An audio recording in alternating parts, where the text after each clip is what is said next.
We're going to take a look at 3 variations on lying tricep extensions. So you're going to be straightening your arm in all of these, but we're going to change things just slightly. The first one, notice we've got the arms all the way down into position number 9. Now, that means the pulleys are close together, and you're going to start by grabbing them and keeping your arm bent right after you grab the handle.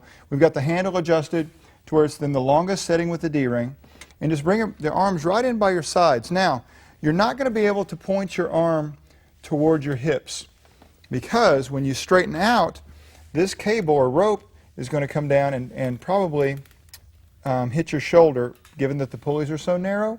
So I'm going to have you angle just enough that when you straighten all the way out, the rope and the handle touch your arm, but they don't scrape on it or try to go past your arm. So that's going to choose your bottom position for you right there.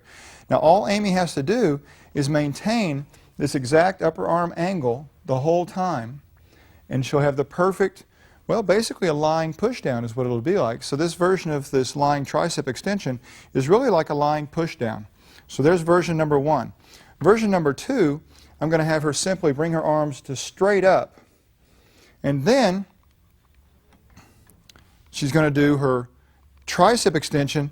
But notice right off the bat, we start to see that as she comes down, depending on how low she goes in the range of motion, this rope hits all the way against the pulley. So all I have to do is, I don't even have to unhook the previous D-ring. I can just hook up the shorter one, and now she'll be able to do that full motion, no problem. So basically her arms are 90 degrees. Her upper arm is 90 degrees from her torso right now, and she's keeping it there the whole time.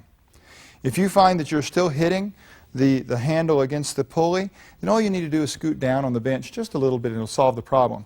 Now there is a version that's halfway in between that we could do, where instead of being 90 degrees, instead of being slightly angled away from the torso, she could come at about 45 or so and then hold that position. So really, these are all very similar exercises to a push down or a tricep extension. We're just determining a new starting position in which the upper arm is angled relative to the torso, either 90, about 45, or about 10 degrees from the torso, which would be almost like your regular push down.